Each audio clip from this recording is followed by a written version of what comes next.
Welcome back, everybody. Episode 29 of the Leonis Report. Happy Monday at the time of the recording here, JB. How's it going, man? Going good, going good. Winding down as usual on the Monday nights, talking about War of the Visions. Had a pretty good weekend. Another rainy one up here in New England, but got to watch a little bit of football and relax over the weekend. How about you? Basically the same. Yeah, Saturday was a game just inside, just catching up on some video gaming, catching up on some sleep, and then Sunday, football, NFL Sunday. Really been watching a lot of football this year. My girlfriend and I are in a fantasy league together, and it's been a lot of fun to like watch games and see what ends up happening. So who is winning between in the head to head there? So this league is 10 people, and my girlfriend is undefeated, 6-0, and her and I are actually going against each other this week. And as of this moment, I am primed, looking like I'm going to end up being the first win or first loss for her of the season. But that see what happens.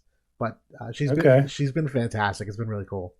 that's fun. Yeah. Good luck. Yeah. Thank you. I'm gonna need it. Are you kidding? She's beating the pants off everybody. But on the topic of War of the Visions, yeah, we have a pretty easy lineup of stuff tonight. We do have the new Vision cards announced for Lord of Hallowed Eve and Ultros, the new Vision card, and Esper. We'll talk about a little more in depth now that we know more about Gurn's back and everything. The new reliquary items, which we never really got to cover, the gloves and the armor, which are two stellar pieces of equipment. We'll then go and obviously the normal war room where we talk about some of the meta things, the limited Guild War teams we're seeing, and then we will do a couple iterations of limited Guild War matchups. These aren't, they're live, but they're a little bit pre-planned. We have a couple teams we want to put against each other. We don't know exactly how it's going to work out, but we're going to throw it at each other, do some real deep dive analysis on these about countering Soul and Elia.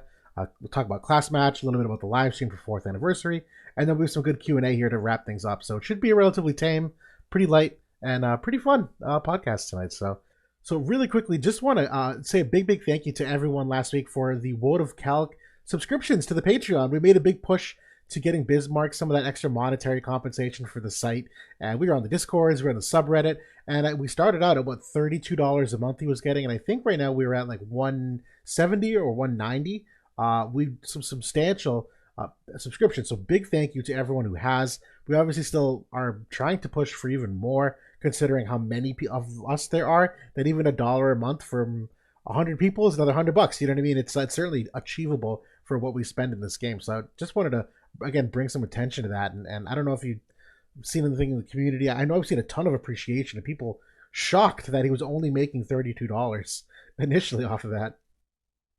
I think it's one of those things that, people realize the value, they know the value is there, but they just didn't get around to doing it, right? You just kind of you take it for granted almost, this tool. And I think reminding being that voice and reminding people kind of jog them to kind of take action. And I'm amazed at the response. I'm glad with the response. Let's keep it going. Yep. I've seen people out there on the discords and kind of carrying the torch, beyond what we did. Other people's kind of making the same call, even Orange J doing it as well. So yeah, I love to see it. I think Bismarck, I think I'm sure he's surprised and overwhelmed with it as well. So it's well deserved on it. Yeah, the new Lucio card. Any initial thoughts on the Halloween Lucio Vision card that just came out now, or about to? Yeah, I mean, so we kind of talked a little bit about this last week. We pretty much got the stats spot on. It's status quo in terms of the 42% luck, just like we thought, the 15% agility. So extremely strong evasion card. Like really, it's tops in the game. Unfortunately, no like evasion base stats on there, but does have a little bit of spirit. So the card holder gets 18 spirit, which is kind of interesting. Kind of like that. Is it And it does 12 or 18? I'm sorry. so it's got 12 for the party ability and then 6 in the base stats there. So Gotcha. Thank you. whoever's actually wearing the card gets 18 total. They did announce a Lucio limited bestowed as well slash attack. It was the only one they mentioned, so probably going to be something substantial, like maybe 20 or higher. So not my favorite one, but maybe give him a little bit more damage. I do actually like that vision ability on there as well. It gives him access to another area of effect attack Yep. and gives him like some buffs if he's below a certain HP threshold. I think it's 50%. I Correct. want to say. Yep. So it gives him, I think, 40% attack and then some slash res penetration. So he really is like he's got a couple different ways, with the card, with the LB to kind of buff up his slash wrist pen. In terms of like the evade potential here, there's not a ton of actual evade units on here, but there's definitely a few notable ones. Lucio is the newest one there. And then we've got Chunak for water. We've got in the fire elements, we've got Sorrow, even King Mont a little bit there. Yeah. Aside from that, there's really some more fringe people. You think about like the Wing Sterns, or I mean, there's a couple there in the lights. You got Violet, and then even Bradley technically, I think, can hit some good evasion Bradley. rolls. And I've actually been using Evade Bradley right now already, just with Earth's cards. Yeah. And I mean, against less accurate units, it works pretty well. But once you start getting to like a Laia tier of accuracy or better, he's not really dodging too much. But Agreed. certainly against tanks and other things, he will dodge those hits. Yeah, no, this has been. I'm looking forward to this card, obviously, for Halloween Lucio, who I have been using. He will be part of the showcase tonight. That I'll be using him against a variety of teams, kind of stress test things.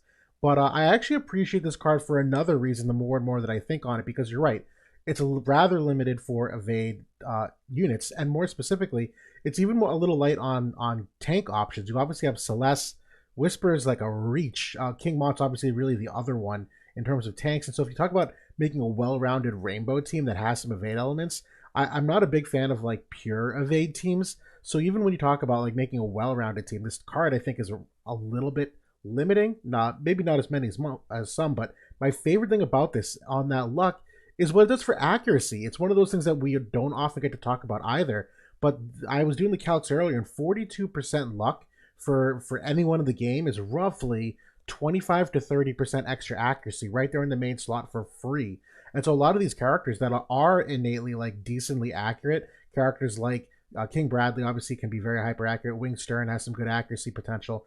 That a lot of these units just get free accuracy, which is fantastic for this class overall. That even if you end up not needing it for evade purposes, this is still at the end of the day a 15% agility card that would be in the main slot, regardless of what the other effects are. It just so happens that's 42% luck, and that's fantastic for that accuracy, the crit evasion, some of those like lesser known stats. And so for this group of specifically like sword warrior and sword knight, that's a little bit lacking on some of the VCs overall. I like this one a lot to kind of well round them. The other thing to note is that, this goes perfectly with Yuffie's VC. Like if you were around for that Final Fantasy VII return banner. Yep. This one, you're going to be able now to get your agility, your evasion, and your luck covered on just those two cards. You definitely can build like some pretty decent rainbow evade teams. I think personally, I would probably look to King Mont as probably the best tank on the board here. And he can actually be very evasive. I've, pretty much ever since that event there where that card came out, I have used him to that effect. And Yep.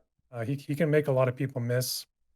The other nice thing though is when you do have just, that's going to free up your third slot, then you can bring in a damage card, which, Warrior does have quite a few nice ones. So Yeah. But either you way, see some decent rainbow evade parties out there with that. definitely. This is a home run card no matter how you cut it. There's a lot of things to like. And in terms of Lucio, I feel like this is what is really going to bring him to.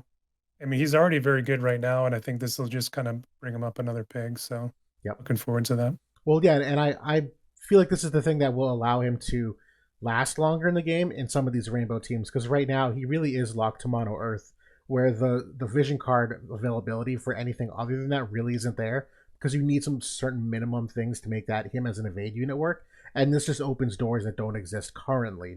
He's great currently, but he certainly will achieve better heights with this. Yeah, no doubt. Well, good. Well, we'll obviously get to see some of that live and some of the battles soon. But for now, we will segue quickly to the Ultros Vision card and the Ultros Esper. And like I mentioned, we did touch upon these. These are really good additions, though, for the Pierce teams, which do have a very strong presence because people really aren't gearing for them. It's very easy to catch teams off guard. And I think we were kind of talking about this before, that there's so much emphasis on strike and magic at the moment that you really don't have the capability to gear for Pierce. And so maybe for Guild Wars, when you can do some scouting, a little bit harder to get those teams. But for some of those single fight content like Arena and Class Match, Free Match, if you're not expecting a Pierce team and you get matched up with one, Ultros, this Vision card and the Esper, really a lot of good upsides there, and I'm a big fan of this. Yeah, so I mean, at least in terms of right now, Dialdo is probably like the key character to build around when it comes to Pierce. Obviously, is that tank, and out of the tank slot, I think he's probably one of the premier damage dealers. When you think about tanks, Yep. at least right now, where like as you said, is there's not as much Pierce resistance being built out there on various teams. I feel like Pierce is still waiting for that premier damage dealer, though, like the carry damage dealer, to really take it to the next level. Jaden, unfortunately, just was as much as I like him and I think he's a cool character, he's just, especially now with Saul in the game, I feel like he's really not seeing a lot of opportunity right now, even in like a rainbow setup. So like that at that point, you're really turning to Glassy, who is still very solid, still a lot of utility, still does decent damage, decent survivability, but she's not quite as much of a carry DPS as she was a year ago. I think for a lot of people, this is probably a card that you can kind of wait for it to come, unless you're just all about, the the ice earth, Pierce combo. Right. But Absolutely. I just don't see that as a hugely competitive team like at the top end right now in most matchups. No, I would agree with that. Ice is effectively unplayable at the moment, just from the straight matchup perspective. I am very high on Flagbearer Glaciella again at that moment, where we're in a courage meta. She's got this great AOE courage remove. She's a super hyper accurate unit. She was one of the first units that came out where you could hit 80 defense pen on the kit. She can still do that, which is scaled very well over time. Where like characters like Summer Glaciella and all these other high defense tanks, she fares well. She's got a dispel. She's got a wind imperil. There's a lot to still like appreciate about her as a character, and so I'm unfortunately, there's not a lot of overlap with wind with some of the other elements here, which is why you're kind of stuck to that Pierce niche of making a mono Pierce team. But yeah, I still think there's a lot of promise here as a group overall. And I'm particularly high on the Esper more so than the Vision card. Like this is nice that you get that Pierce attack universally. There's not a ton of these Pierce attack cards for the Pierce teams at the moment. They are coming, and Sog and Prince is another one. The Magic Res is really a nice one though here. That obviously talk about like timing and getting some of that Magic Res, but I know the Esper in particular is one that I know for like my Gernsback thoughts and doing that character review. It really dawned on me like how integral this Esper is into elevating a character like him and others, but there's certain things here. The defense pen in particular is a big one for me, where you get that 20 defense pen. That's the first of its kind on the board. And for a character like him and others that only reach, let's say, 40 defense pen innately, to get another one here to get him up to 70 with a Truststone passive, you obviously have, again, more magic res nodes if you want to go that way. But you talk about countering Alaya, there are lightning res nodes that will get you positive. That 25 poison res for soul. You can also go for attack percent here or pierce attack. Fire Killer. This is such a versatile board for what we're seeing at the moment. You got 17 agility on the Esper. Like you go on and on. This is a fantastic Esper for what's coming out. And I mean, if you're just looking for, even outside of Gernsback, if you're just looking for an anti-Elia Esper, 5 unit resist plus the 5 lightning resist too, if you take it all the way on those nodes. So Thank you. That's right. The 5 unit res. Yep. yeah. So similar to like we just saw in Dark Siren, that this is going to be another way to get a little bit of lightning and unit resist while also getting a little bit of fire resistance at the same time. So kind of allow you to hedge against both Saul and Elia at the same time, which is nice. Yeah. Well, then we also have the new reliquary items that are coming out, and these are two fantastic ones. We never really had a chance to go over them just because of the timing of when they came out, but it's a glove and a set of armor. And we'll start off here with the glove. This is that magic damage of 10% for 5 turns, so it is a little bit limited, but 5 turns is enough, I think. Magic, attack 20, and unit res of 10 is absolutely awesome. You love to see it. Very high magic stat on this. This is a great glove. Yeah, I mean, this is a fantastic item, especially when you think about gloves in particular, which just there really aren't a ton of them other than maybe a couple of the character specific ones, like maybe Kefka's and 1 or 2 others. But like the general gloves are really bad. I mentioned that last week. And thankfully, like this is automatically going to come in, be best in slot for most glove users out there. I love getting the defensive effects on there as well as like a pretty potent magic steroid. It's interesting that it kind of fits in like the Energist passive there with the 5 turn kind of magic damage increase there. Good point. So Good point. kind of interesting, but very high magic stat on there. So yeah, definitely looking forward to this one, getting this on Renoa, getting this on, maybe even try it out on Kefka a little bit. We'll see. Absolutely, I think of Addison immediately. You guys know me. When I think glove, she's the first one. But there's been a lot of glove teams that have been very, very solid, and this is just going to amplify what they already do well. I try to get this one right away when they release this. Absolutely. So, and same the Maximilian armor. This is another great one too. This is a 10% physical and magical damage reduction when your HP is above 50%. So that's kind of the inverse of the other weapons where it's a 10% increase in damage. This is that 10% decrease. Crit evade of 30 is a sizable amount of crit evasion here in the box stat. And the debuff weakening effect of 15, debuff weakening of 15, I like this a lot just for what it does for some of those smaller percentage decreases and things where they do add up and it doesn't seem like they do. But to have this permanently that all debuffs are weakened by 15% and it will stack with some of those vision cards, it'll stack with some of the passives that some of the characters have, the Esper nodes. It's just another source of getting something in there to reduce how much things get imperiled by. I love it. 22 defense too, and like 15 crit evade, like 1300 HP stat wise, awesome. Yeah, this is absolutely crazy. And I mean, so 45 crit evasion total, like between the passive and the base stats, is pretty insane. I love that debuff weakening as well, especially when you think about combining that with like the Summer Showdown vision card that came out that has that 25 on there. Can combine it then with Dark Siren again as that on the board as well. So even characters that maybe don't have the debuff weakening innately, you can bring these items in and kind of retrofit them and start taking lower breaks and imperils. In terms of like the classes that can use it, it's I think even Alphonse, I want to say, can use that, which I think is really cool because he is one that can't use like Brigandine, for example. Right. So this will be nice for him, especially to kind of help him out against that magic damage in particular. Absolutely. Yeah.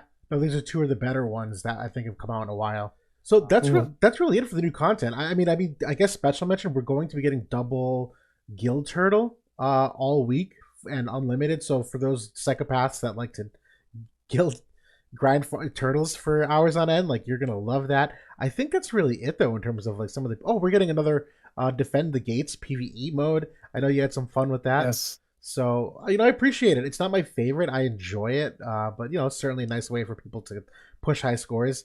I One don't. thing that I thought was interesting on that defend the gates is that it's going to be the similar to last time. Last time I think we were defending Leonis, and this time we're defending one of the other kingdom's gates. But they did add a multiplayer component to it this time, where you can go in with friends and play the mode in multiplayer, which I thought was really I fun. didn't see that. And there's like a separate batch of titles and leaderboard for the multiplayer mode. So I like that, especially after that Realm Scourge event where we had kind of a fun multiplayer mode.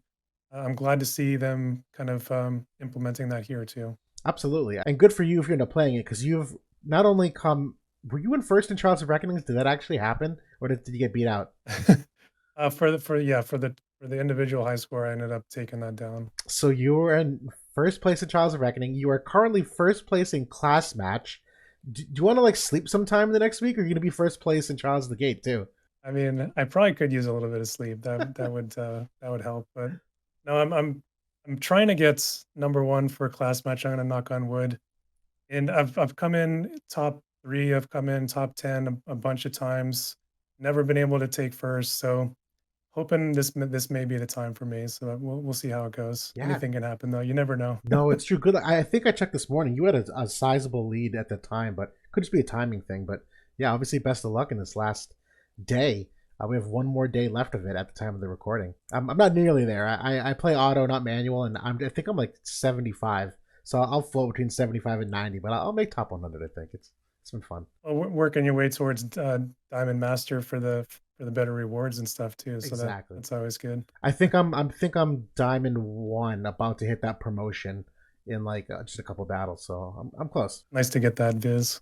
Absolutely. I'm working on the sandals. I need the medals. Give me the sandals. I'm not even We close. got 5 times medals this week, so that'll do. help too. Absolutely, absolutely. Actually, yeah, we'll do the limited guild war in a moment. We'll talk about class match though, just because we've already on the topic here as we transition to the war room. It's been an interesting class match week, and again, this is purely from the top 100 speaking, but obviously Soul is everywhere. I don't think I've seen many matches without him. Even Elia is still very viable and in many teams. I've seen a fair amount of mono lightning. I see Shals everywhere. Have there been any teams that have surprised you, or ones that are kind of routine that you're seeing at the top end there too? Well, I mean, the manual meta is a bit different. So tanks and dedicated supports like a shells generally aren't seen. It's the supports are going to be your quickeners and things like that. But it's a very small map, so people trying to get the jump with quickens and keen blades and mobility. That's kind of the go-to move for this size of map. So there's been some double quicken strats out there too. My strat has just been to bulk that out, where if somebody's going to try that tactic on me, I'm just going to have enough bulk to withstand it, and then you better hope that you killed me, or nobody's managed to do it yet, so it seems to be working. Absolutely awesome. That's good stuff. Yeah, I think I'm running a sole Elia team with Shals, and it's just too good. It's too well rounded. Be beat by most other things. I've been beat a couple times by a random Mnelis team, but even that I think was my initial positioning, and I have gotten beaten by some smart positioning where I've seen some people put characters in places that you just don't expect, and so the rotation that's normally dependable just isn't dependable anymore. But it's yeah, a lot of the same thing over and over for certain. We are in a harsh meta. Yeah. Yeah, I mean, it's probably more the same that you're seeing in Arena and in Guild War. I mean, the auto meta generally tends to translate between the modes. It's just the cost limit side that throws the Yeah. wrench in there. And even then, how can I say, even with the cost limit, because the full metal card is so darn good, and because Staff Devout is on it, it's like an easy natural synergy regardless of the characters themselves. So everything, like the stars aligned for the cost here. I definitely think that move that Gumi made to reduce the cost of the job cards has transitioned at least somewhat into this rainbow meta for these cost limited modes a little bit quicker than it probably would have otherwise. At least as you trickle down. I mean, I think that the top brackets probably would have been there already anyway, but you see people experimenting even further down the ladder, which I think is a good thing, because I think that's, I don't know. I mean, I don't know about you, but I was pretty well done with the mono element meta personally. I mean, it's just kind of gets stale after a while. So It it's good to does. kind of change it up from time to time. Well, it just becomes a rock paper scissors for many teams that you just bring an element and you hope and you follow the meta with what the strongest element is, and you are truly handcuffed to like, does wind have a tank?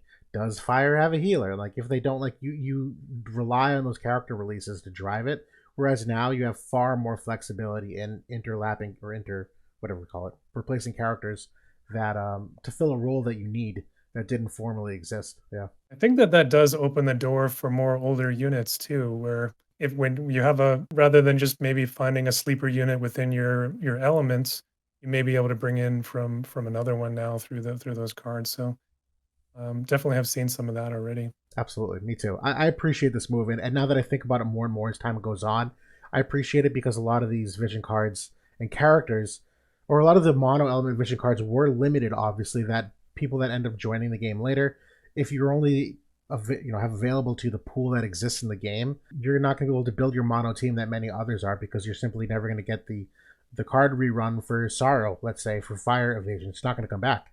And so now at least you have other evasion cards in the future that you can now use different teams for. So I like that extra element to it. I do feel bad for the folks that maybe missed that Full Metal Alchemist event and missed out on probably one of the best cards in the game that seems to come up again and again, which is that Full Metal Alchemist agility unit resist card. So hopefully it's not forever before that one comes back and folks that missed it have a chance to get it. Because I know especially like trying to run Elia without that card, I don't think it's the same unit. I mean, you pretty much are going into lightning only teams at that point. I agree. Yeah. Good. Well, that's what we're seeing in class match, obviously. But Limited Guild War, maybe some of the same, maybe not. We do have a couple teams here to run. I'm going to be running Lucio in a mono Earth team, and again, we don't know anything about each other's team other than the fact that we picked out, hey, run a Soul team, run a this team. So, what do you have planned out so far that we're going to mock against here? So I have a couple different options. I kind of just sampled a few teams from the meta. I have a Soul team, so a mono fire team with Rain and Shawls. and I have also a strike team that I can run, multi-element strike team. Nice. So why don't we start out with the Sol team, and let's do kind of a little showcase here for Lucio. And just before we do, I'll also bring up, per usual, we want to do a little bit of a X's and O's analysis on this. And so we'll bring up the map for this as well, where right now this is Ancient Ruins 12.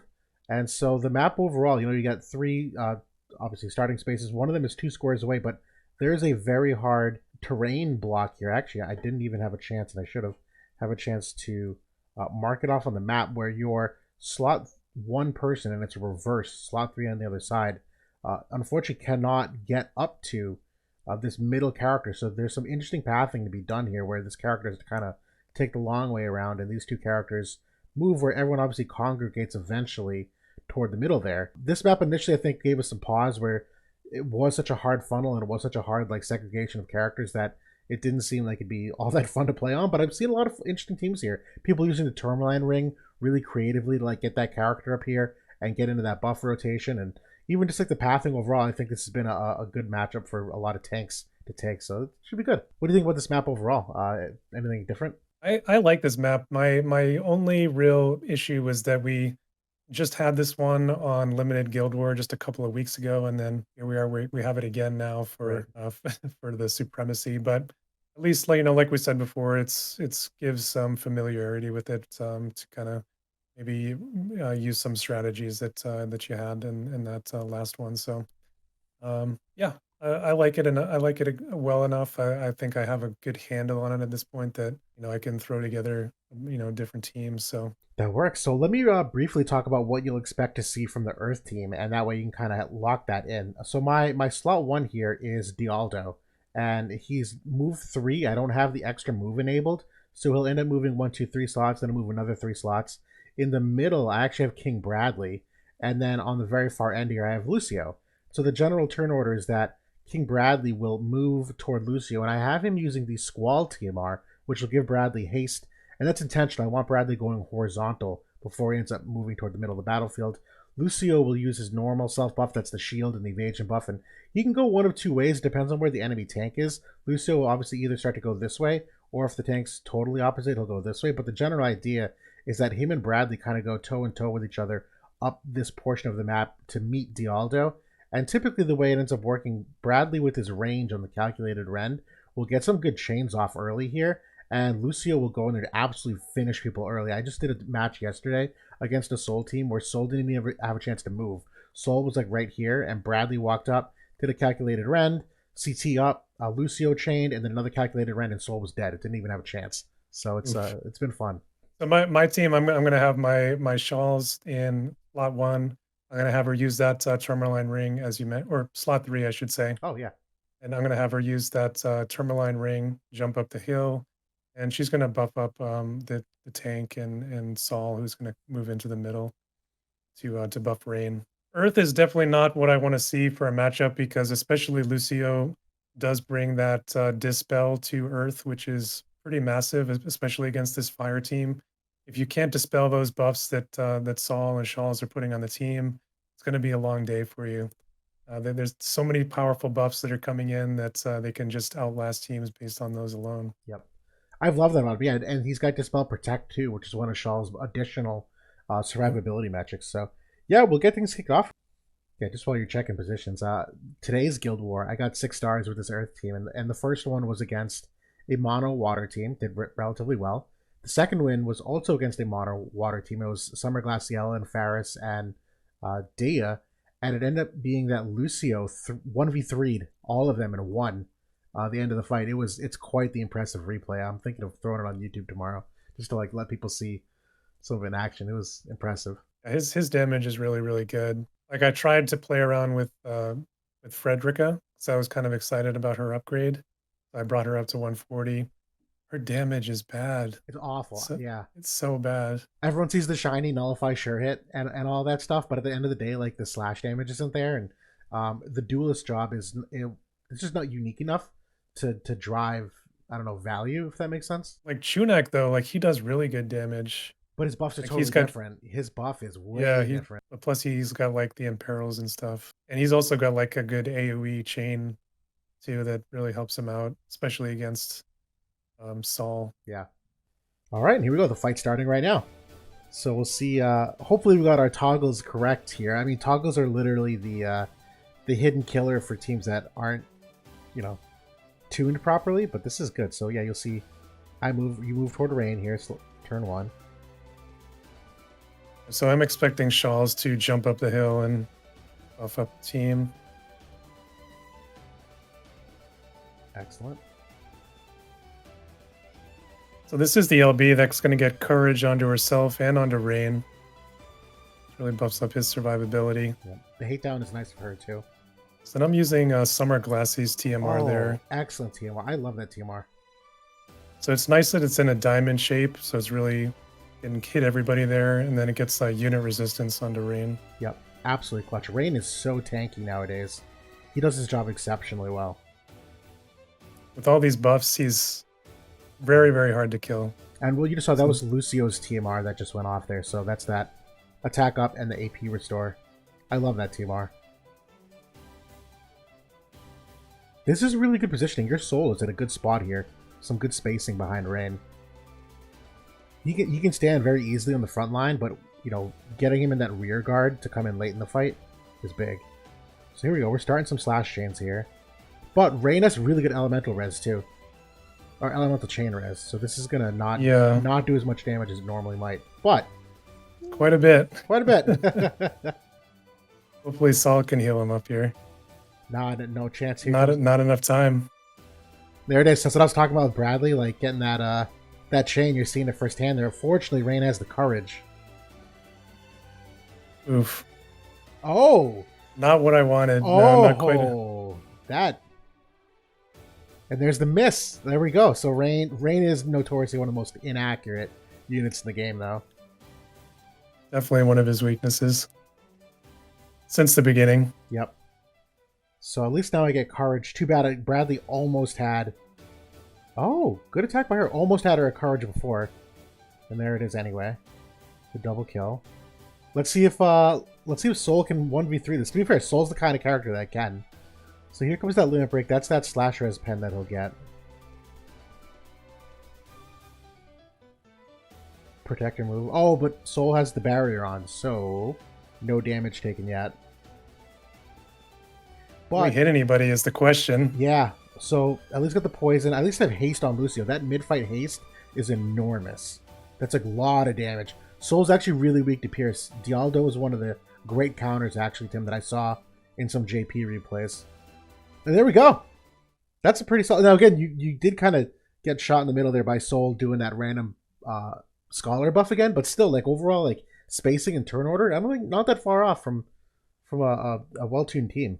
Well, my Shawls was randomly in there trying to do that attack. That's not necessarily what I was going for, but yep. She's I definitely would have wanted her to use her heal there. I think I have that ability turned off at this point, where that happened, and that same thing happened to me once, where she used it mid-fight, and I had that moment where I'm like, bro, not your job. Like, don't do that ever again. Oh, wait a minute. I didn't have her anything set on her, that's why. Oh, what you had in this mode, like there's like none of the passives or anything is set. That's why I haven't used her in rematch yet. That's what you know. Though I don't know if the results would have changed too drastically. If you think of what her passives are, I think there's some survivability magic. So maybe she would have lived longer. That you probably would have had that AOE res and crit evade on, and the other one might have been the skill time buff duration. Yeah, but I mean, I would expect to lose to that team either way. But I think I am going to turn that ability off though, because not a huge fan of it. No, on paper I thought I was, but at the end of the day, like, I don't know, the sustain, or how can I say this? The characters that she plays alongside are so good on their own, they don't need that in peril. Like, Soul is such a hard carry already, he doesn't need it, where I thought that maybe her adding that would be a good value add, and it's just not when you consider that. As long as you just pocket him and keep him alive, like, he's just going to do the job. And maybe like in another, variation of this team, it could be interesting, but not in this particular one, I don't think. That's good. We can do move on to the next one here. Do you have a different team here now set up to challenge Halloween Lucio? Yeah, so let's take another meta team. Let's see how we would perform. Let's bring in the classic strike team right now. We'll do Elia, we'll do Alphonse, and we'll do Edward. Oh, Ed's So gonna be got fun here. yeah, we'll see how this Earth team can perform with a little bit of wind mixed in. What do you expect? What's your slots here? What are you expecting for like initial setup? So I'm gonna do similar. I'm gonna do tank in the middle again. I'm gonna have a up the hill and buff him with that area resistance. Edward, I'm just gonna have walk forward. Actually, that's interesting too, because if I had to guess, I think Ed probably moves this way because Dialdo is opposite over here.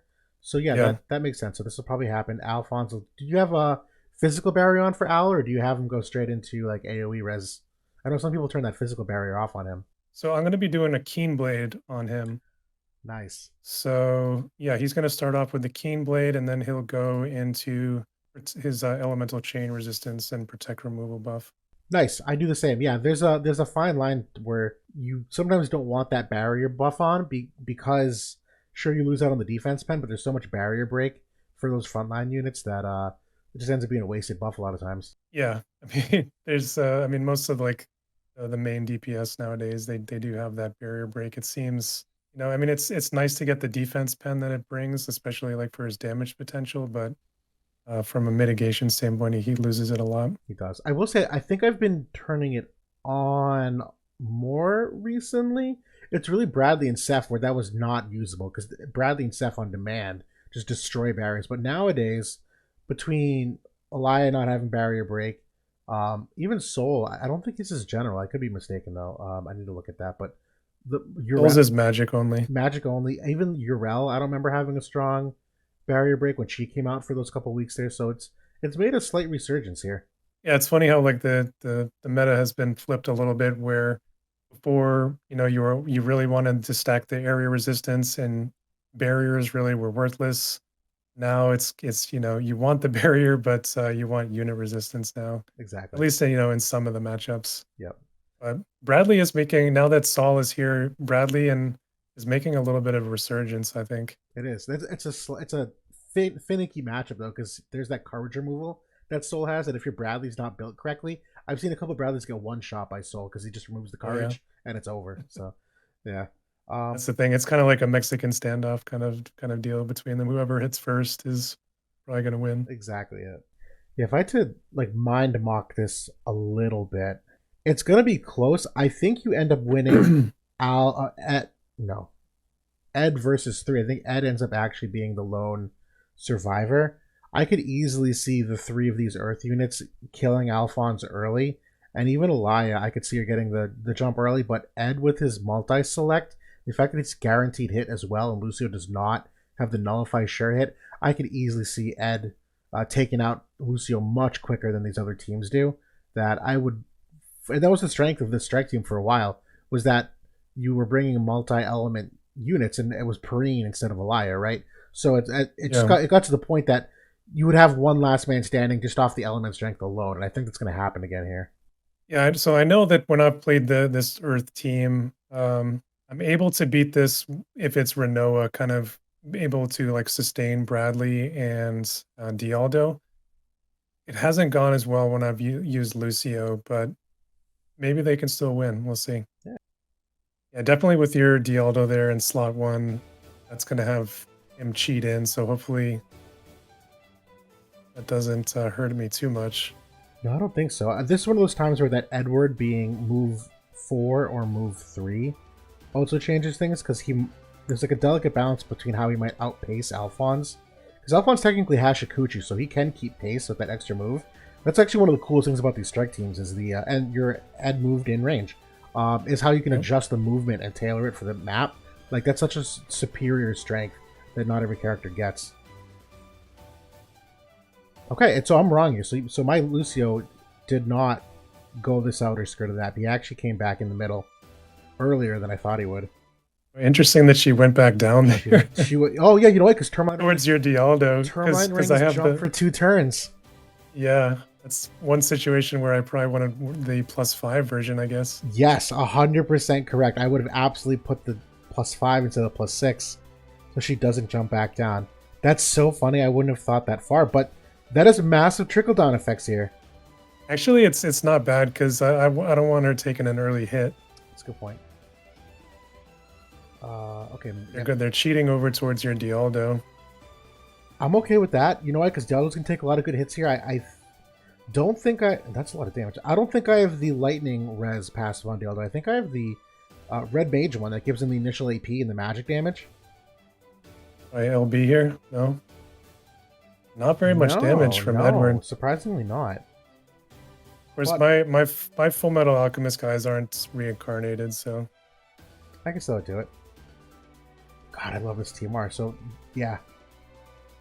Here comes Bradley. Probably going to chain on Alphonse still. Yeah, there it is. Did he not kill him? Oh, Alphonse is hanging on by a thread. Oh. Of course he gets that. Clutch reflex. That would have brought him to courage, I think. Big damage there, though. And then I think Eli would have finished off Bradley had he not reflex. But that's assuming Alphonse did the full amount of health. Maybe he wouldn't have. Oh, and killed Dialdo there. This limit break. Getting good turn order here because of the affinity, I think. Yep. Gave me a little bit of speed. Can he still line up everybody, though? No, but he lines up enough. I'm okay with that damage done to Ed, because Ed is in dangerous range of dying. That Lucio could come in here now and still... Yeah, there it is. And Ed's the only one I'm afraid of.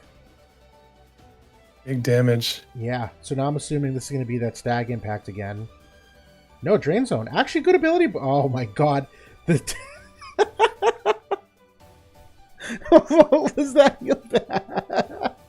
Yeah, it just wasn't any damage there. No. Maybe if she had hit both of them. That was really interesting. Yeah, you're right. Maybe she had both.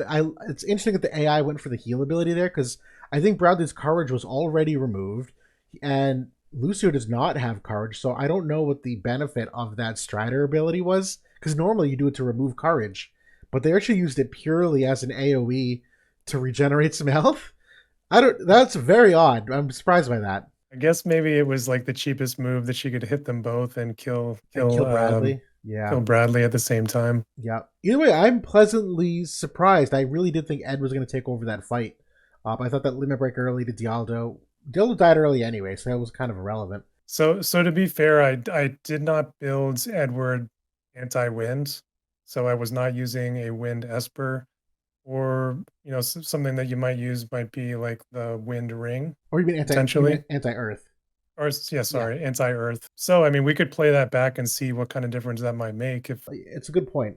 Normally, you would build that strike team with Ed being anti-earth. I think we can take away that the strike team probably would have won if he had like another 30-40% wind resistance or earth resistance there. I would agree with that. I think it was close enough that, plus, I mean, even if you factor in like the reflex there too, you got some good RNG. That's a good point. If you throw on like Dark Tetra on him, that's 25% right there for earth resistance. Right. The earth ring is another 20 or whatever that is. Leave it to your imaginations. What would actually play out? My guess is still the same, that Ed would have soloed that team, because the guaranteed hit on Lucio would be a destroyer. Obviously, the reflex wouldn't be an issue either, but at least for now, it can go against Strike in its natural form. But I'm sure everyone is very excited to see against a Dark team. I know Dark has made a good resurgence here. Yeah, we talked a little bit about Lucia last week, and it seems like people are really liking the upgrades and getting some good use out of them, because I'm seeing it all over this limited Guild War. I'm not sure what's in your bracket, but seeing a lot of Dark Walls again with Lucia in there. So yeah, I have a couple old luck rune sets that I do have, like a Dark Res 7 and a Toad Res 25 that when she was around, like, you kind of had to, particularly for your evade units, where she was a really hard counter that, it's obviously a guaranteed hit anyway, but if you were to Toad them, the evasion drops to 0. Like, you're literally throwing your match if that happens. And so I actually think I might be wearing one of them right now, because these are my rune sets from Limited Guild War, and expecting Lucia, I think I have that prepared. Just because, again, you can't risk that your fight's over if it happens. Oh, definitely. Yeah.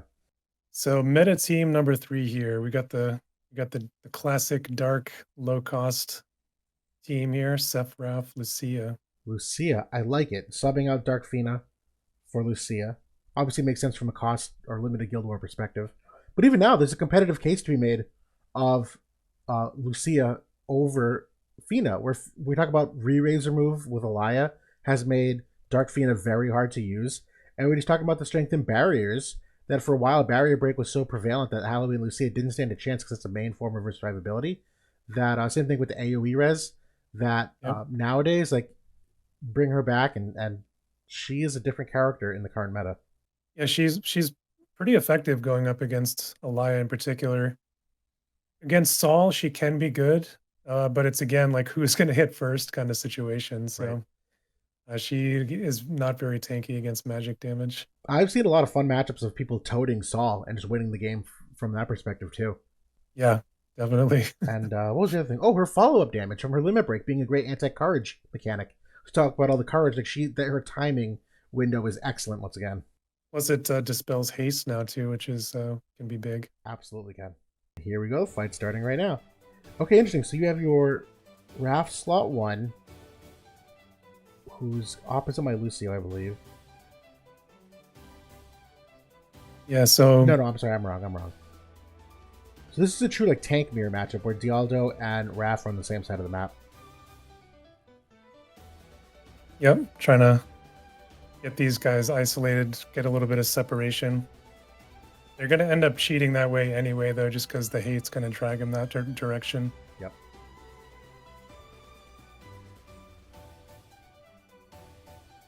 I'm intrigued to see if Seth ends up limit breaking in the middle here, because that's going to be big if he does.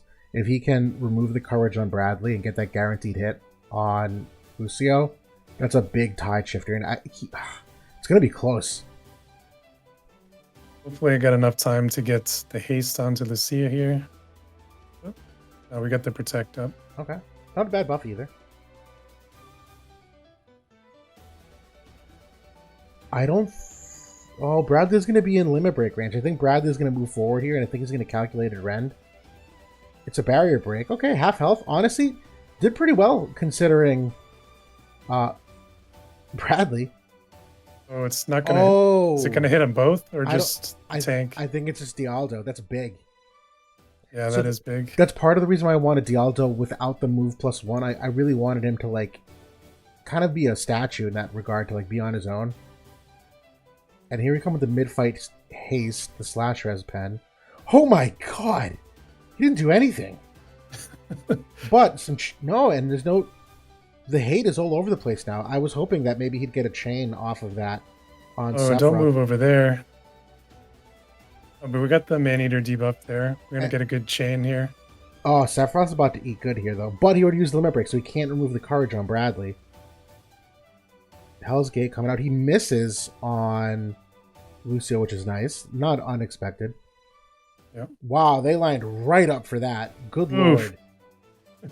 Add Bradley to follow up on an Earth Chain here. No preemptive attacks, please. There we go. Calculated rend. Goodbye. Okay. Okay, I'm pretty happy. And Lucio, honestly, probably going to finish this here because of the Earth Chain. The sleeper ability? Goodbye. Oh, my goodness. Whew. Yeah, him getting, like, the haste there, like... He lapped everybody. Him up is huge. He literally just lapped everybody and went again. Absolutely awesome. Yeah. I haven't actually used this team in practice yet, so I think I would have actually turned that protect off so that she would have used the haste TMR that I gave her. Yep. And that may have made a little bit of a difference there. Lucia might have been able to string off a second attack. But that's kind of like the, those are the kind of the X's and O's things you can look at when you're going against these teams and mocking and kind of fine-tuning the teams. But at least, in those matches, they're looking very strong. I've seen the same. That's the team that I've been using for most of this limited Guild War so far is that team right there. It's Have funny. you been liking it? Honestly, love it. So, like I said, today he 3v1 to Water Team on his own. The team is very well rounded. Bradley's an absolute monster because people just aren't gearing for it at the moment. Not even against everybody. He's doing very, very well. Particularly because people are relying on barriers again, as we just mentioned. And Bradley just comes in and completely just shuts that down, so people aren't ready for what he brings. And Dialdo is just excellent. Just a top-tier tank.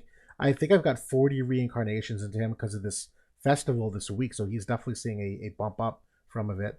I think that this is the matchup that can really go either way. It kind of really depends on the movement there. If Seth had been able to catch Bradley in that LB there right at the beginning, it would have been a different fight. He would have been out of it. So I've seen that team lose to this dark team quite a bit too. Mhm. It's definitely not a slam dunk win. No. The other ones though, like the strike matchup is pretty favorable. The Saul matchup is very favorable right now, unless Saul is really building extreme accuracy, or maybe Kmont is in there instead of Rain, and he's able to berserk the team. That kind of situation. But Right. overall, very strong team. Agreed. Actually, this is a great example. Sometimes I know when people bring us teams and we review things, we might get not nitpicky, but sometimes really hone in on some of the details, saying like, "Oh, this really," and it might seem small, but some of those trickle down effects. I mean, one of them, for instance, Dialdo's lack of move plus one is why he did not get the Sephiroth limit break next to Bradley. Should Dialdo have gotten an extra move, that would have completely changed the fight. The Termline ring plus six versus plus five completely changed Elias' movement there, going back and forth.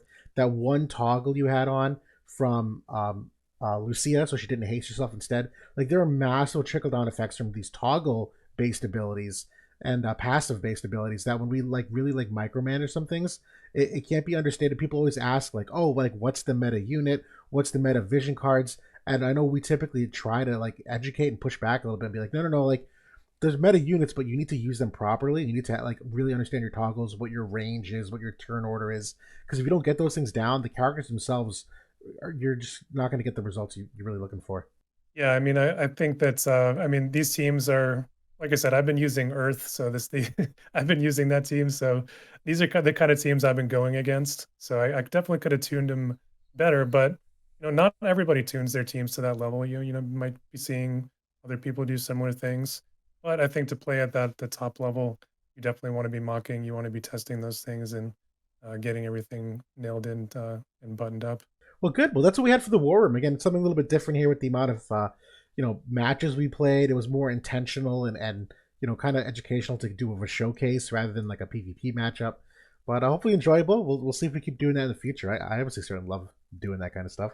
Yeah, give us some feedback and below if you do you like the more fun kind of spur of the moment matches, or do you like the kind of X's and O's thing? Do you like them both?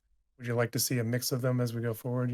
Let us know what you think. Yeah, absolutely. And as we segue next to the Leonis Spy report, where we look ahead to JP, there's not a ton of news releases that we've gotten in terms of new content per se, but they are doing a live stream upcoming here on I think it was the 27th for the 4th anniversary. They've kind of pre-announced that new like Hollow Vision card concept where the long story short of the new Vision card concept is that you get stat buffs for certain kinds of modes, not necessarily for teams, and it does appear right now to be more PvE oriented than PvP oriented, so Guild Wars is relatively unaffected. But I know there's obviously some other changes they're likely announcing. I don't have any plans to watch it per se, but I'll just follow on Reddit. I don't know if you've heard anything or heard any chatter that draws your intrigue. Yeah, I'm not sure if I'll watch it live because usually it's like in the middle of the night. But I'll catch the highlights the next day and see what the takeaways are. Yeah, Yeah, I mean, I'm sure they're going to announce what the next big collaboration is, and maybe what the some new game modes, maybe some new systems. So that'll all be very exciting. Once it comes along. And we absolutely. really won't have to wait very long for it. That's kind of one of the nice things. Actually, one of the few nice things about being caught up with JP is that it's really going to only be maybe a month or maybe a little bit longer before that stuff gets to us. Definitely, definitely. So good. Well, we'll see what they bring out for any kind of new power creep. But you bring up a good point with the new collab. I'm always obviously very intrigued.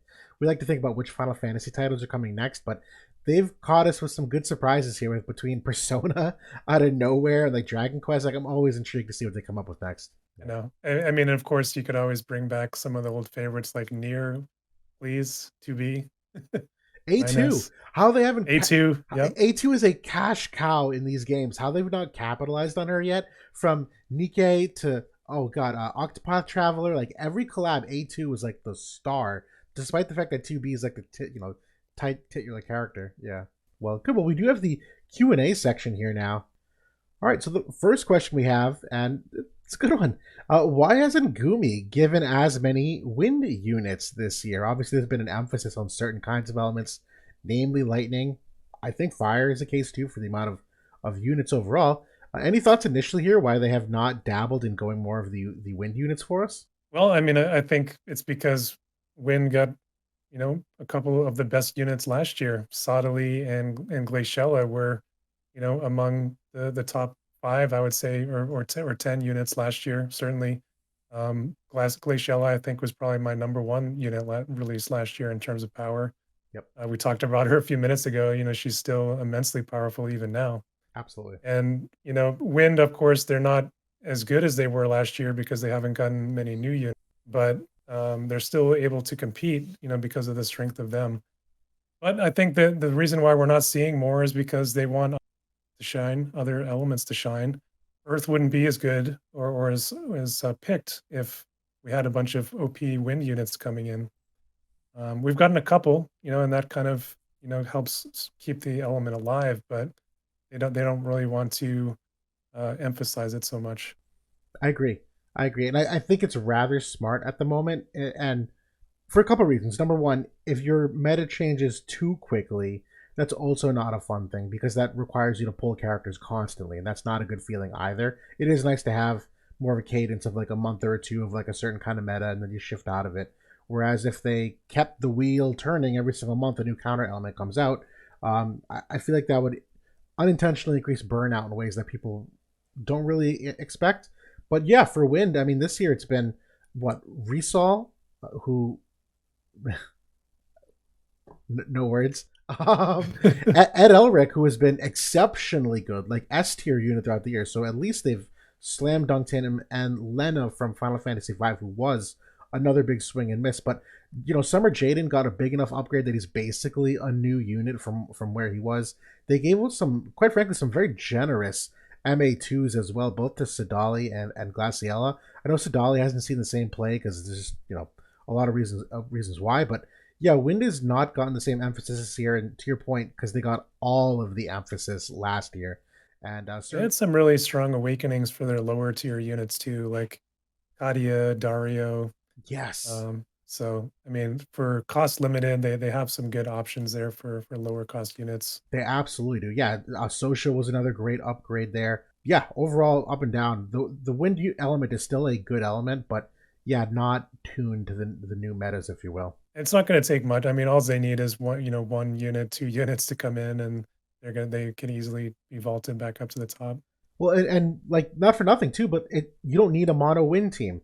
You just need an Edward Elric. It just so happens that Ed Elric is a strike unit whose sole hard counters at the moment, which is the reason why he's likely fallen out of play for the most part.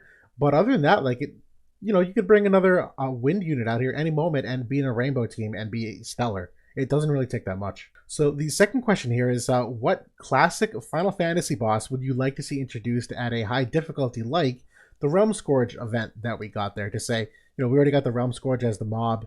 Who would you like to see as a Final Fantasy character? Did any come to mind for you for big mob bosses? Well, I think immediately you kind of think of like the weapons like from Final Fantasy VII or even some of the others. Like I think the Realm Scourge is very much in that same vein, like this huge, like larger than life kind of boss. Personally, though, like the one that I would actually really want to see would be from Final Fantasy IV, which is like the fiends, like from Golbez's Yes. tower, like the Barbaricia, Cagnazzo, Yep. um, Scarmiglione. I think that would be like super super cool to.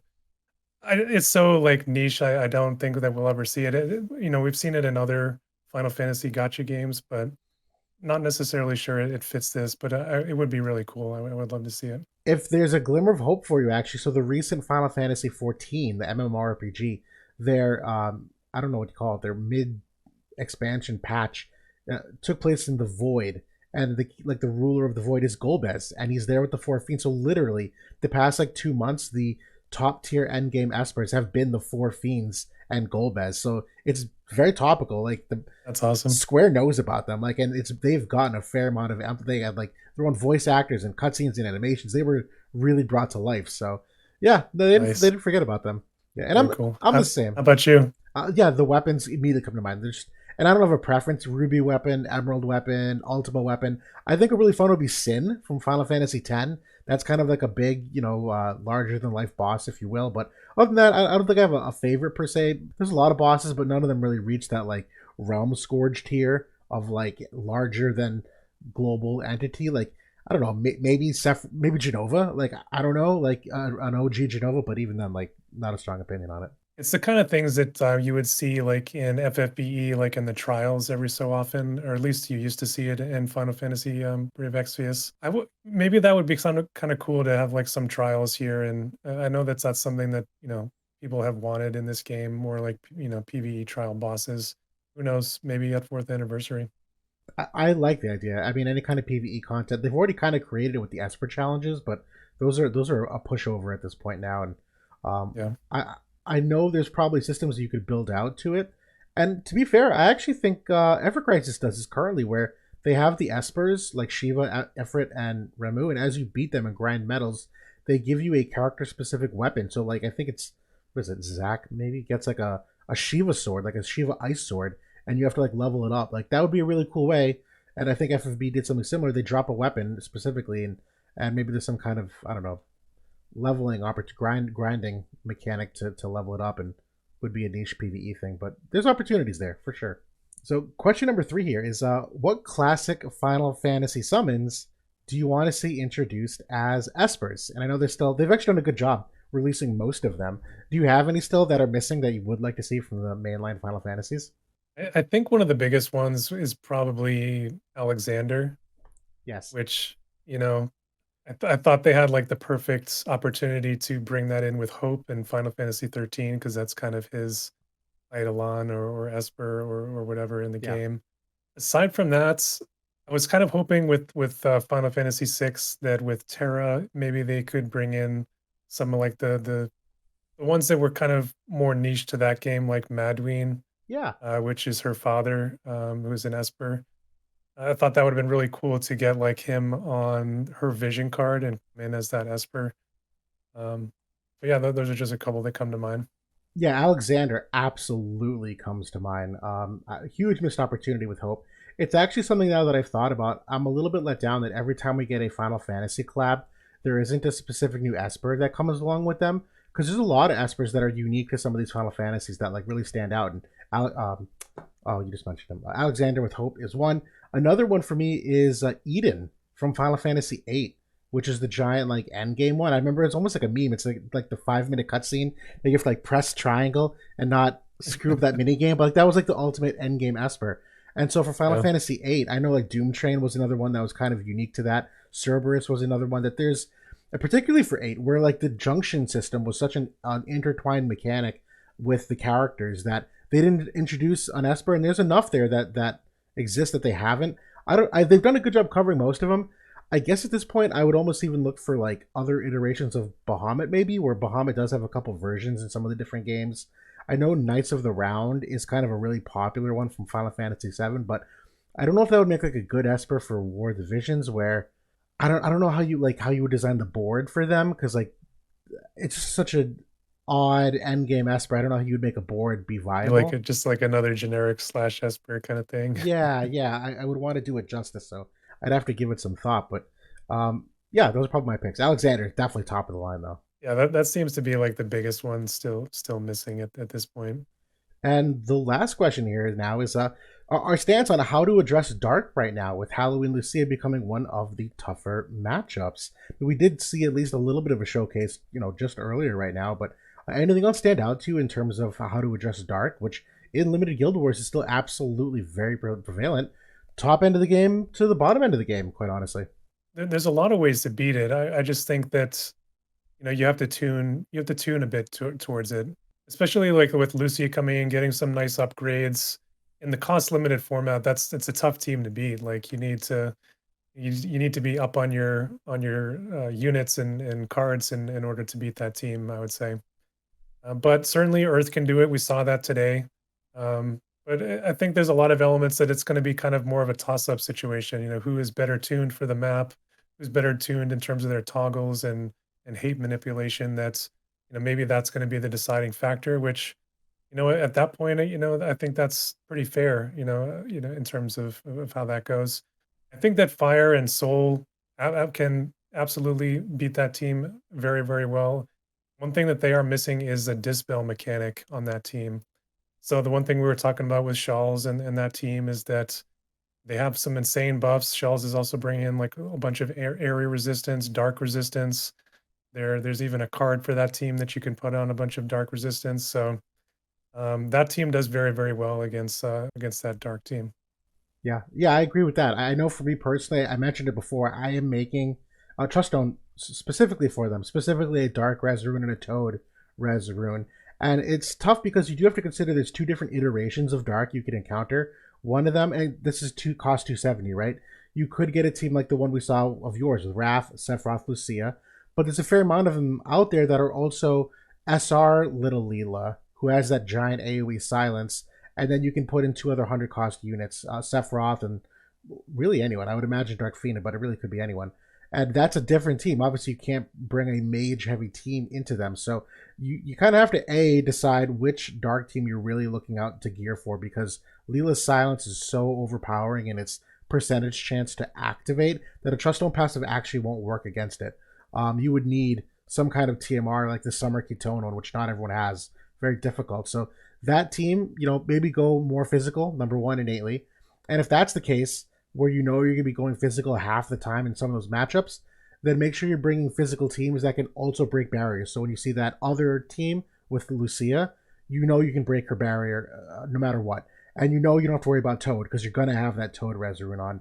And you just hope that, to your point, you get a good buff rotation, because then it becomes a skill difference at that point where who can tune their team a little bit better. But Dark Res, at the end of the day, is still one of the best things you can do in stacking that in terms of certain kinds of Espers, like Valfor is still a really good one for that. Demon Wall is still an exceptional Esper for that. And so if you're hard worried about that dark element, stack that Dark Res. Look out for some of those status effects. We mentioned Dark Fiend is not that popular, so I don't think you have to worry as much about like stop on hers. But I don't think you see much Dwayne either. So disable is not a big threat per se, where maybe a couple months ago it was, and that would obviously kill whatever fight you're having. But I do think that's part of it, and I do think you're spot on with the amount of buffs that they don't have an active dispeller of any kind, that you can buff those dark buffs up, or protect, or area res, or things of that nature, and be relatively fine. So it's definitely beatable, but you got to be obviously like play the odds a little bit. The other thing that's important is being able to dispel their haste. So one of the biggest plays is to have Sephiroth haste up and then barrier. So if you can get that off of him early, that's gonna help you in the turn economy game. Absolutely. And off the top of my head, I know the Bart's TMR is an armor that can dispel haste. I know the Addison Ray TMR is an accessory that can dispel haste. I think there's another one that I'm missing. Those are the two main ones. Okay, maybe that is just the two of them. There was more, maybe not. But either way, hopefully that was insightful, and hopefully actually seeing a physical replay of that earlier can kind of demonstrate a little bit of what we're talking about. But that's all that we have for the podcast. Again, there's not a ton of content coming this week, which could be a good thing, could be a bad thing. A lot of people wanted the foot off the pedal for a while, and JB, I'm sure you can use the break from the game, given all the top number one Trials of Reckoning and class match you've been going after this week. Finally get to relax a little bit. I don't know. We got to defend the gates next week. So. Oh my god. Dude, good for you, man. Seriously. But yeah, well, obviously looking forward to doing more content. We've enjoyed kind of tinkering with these new characters. I know Gernsback is also a new unit here, where we've done some extra work trying to analyze them, and I'm sure as Sol and Elia continue to be a thorn in our side, we'll look for creative ways to counter them. But that's all we got for tonight. So yeah, JB, as always, thanks for being here, man.